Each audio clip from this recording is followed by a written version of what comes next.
আজ আবার অনেক দিন পর এলাম। নমস্কার বন্ধুরা। বেশ কিছুদিন ধরে আমার মনে একটা কথা খুব নাড়া দিয়ে যাচ্ছে। আমি নিজে একজন স্পেশাল মা, আর 5টা স্পেশাল মার মতো আমিও খুব ভালোভাবে অনুভব করতে পারি যে আমি কেন স্পেশাল মায়ের এই অনুভূতিটাকে অনুভব করলাম। আমি এই অনুভূতির জন্য একদমই মানে কি বলবো, আমি দুঃখিত বা আমি স্পেশাল মা হয়েছি জন্য নিজেকে ছোট মনে করি, এটা বলা ভুল। আমি আমার ওই ছোট্ট বাচ্চাটার সাথে খেলতে খেলতে ওকে শেখাতে শেখাতে এতটুকু বুঝেছি, স্পেশাল মারা সত্যি স্পেশালই হয়। হয়তো ঈশ্বর তাদেরকে খুব বেশি যত্নশীল জন্য এই সুযোগটা দেন যে তারা স্পেশাল মা হতে পারে।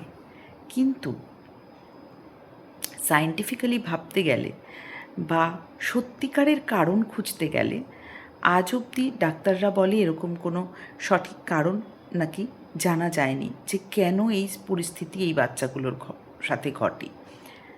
তবে আমি নিজে বেশ কিছু স্পেশাল মায়েদের সাথে কথা বলে একটা জিনিস খুব কমন পেয়েছি, সেটা হলো মানসিক নিপীড়ন।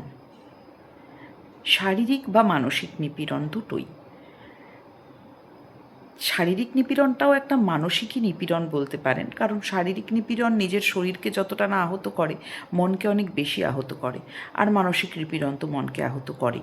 এই মানসিক নিপীড়ন কিন্তু একটা বিশাল বড় কারণ বলে আমি হয়তো ভুল জানি, তবুও বলবো আমার মনে হচ্ছে। কারণ যতগুলো মায়ের সাথে আমি কথা বলেছি এই ব্যাপারে, তাদের প্রত্যেকের কাছেই আমি এইটা শুনতে পেয়েছি, ঠিক ওই সার্টেইন প্রেগন্যান্সি পিরিয়ডটাতে তারা কিন্তু মানসিকভাবে নিপীড়িত হয়েছেন। শারীরিকভাবেও কেউ কেউ হয়েছেন, মানসিকভাবেও কেউ কেউ হয়েছেন। আলটিমেটলি সেই নিপীড়নটা কিন্তু ছিল। কিন্তু কেন? আমরা আমাদের পরিবারের বলুন বা সামনে একটা নবজাতক শিশু আসবে সেটার আনন্দ পেতে চাই, ভাবতে চাই যে হ্যাঁ তাকে নিয়ে এই করবো ওই করবো, তাকে কত সুন্দর খেলবো, কিন্তু তাকে যে পৃথিবীতে আনছে তাকে মানসিক নিপীড়ন দেব? এই রকম একটা পাশবিক মানসিকতা কেন আমাদের মধ্যে? আমরা কেন এর থেকে বেরোতে পারি না? আমাদের কেন একবারও মনে হয় না যে আমরা এটা অন্যায় করছি? আমার কেন যেন মনে হয় এই বিষয়ে সত্যি জাগরণের প্রয়োজন আছে। আজও ঘরে ঘরে শুধুমাত্র আমরা ভাবি মেয়েরা সেলফ ডিপেন্ডেন্ট হয়ে গেলে হয়তো তাদের উপর অত্যাচার কমে। এটা ভুল ধারণা। এরকম প্রচুর সেলফ ডিপেন্ডেন্ট মায়েদেরকে আমি দেখেছি যারা এই ধরনের নিপীড়নের শিকার, এবং তারাও স্পেশাল মাদার। ঠিক এই একটাই কারণে। আমি এমনও মাকে চিনি যার 2টো সন্তান। প্রথম সন্তানটিতে তার কোনো মানসিক নিপীড়ন ছিল না, খুব সুস্থ সবল ছিল, এবং দ্বিতীয় সন্তানটিতে মানসিক নিপীড়ন ছিল জন্য সেই সন্তানটি স্পেশাল। আর এমনও মাকে জানি যার 2টো সন্তানই স্পেশাল, কারণ 2টোর ক্ষেত্রেই তার উপর অত্যাচার হয়েছে। তাহলে আমরা কেন একটা থেকে সরে আসবো না?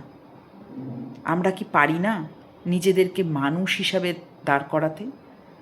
আমাদের ভেতরকার পৈশাচিক রূপটা কেন আমরা বারবার করে বাইরে বের করে আনি?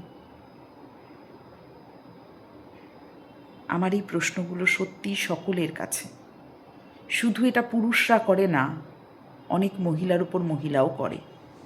কেন করে জানা নেই, কোন সাথে করে জানা নেই, কিন্তু দয়া করে পুরুষ নারী সবার উদ্দেশ্যে দয়া করে গর্ভবতী মায়েদেরকে মানসিক নিপীড়ন দেবেন না। নমস্কার।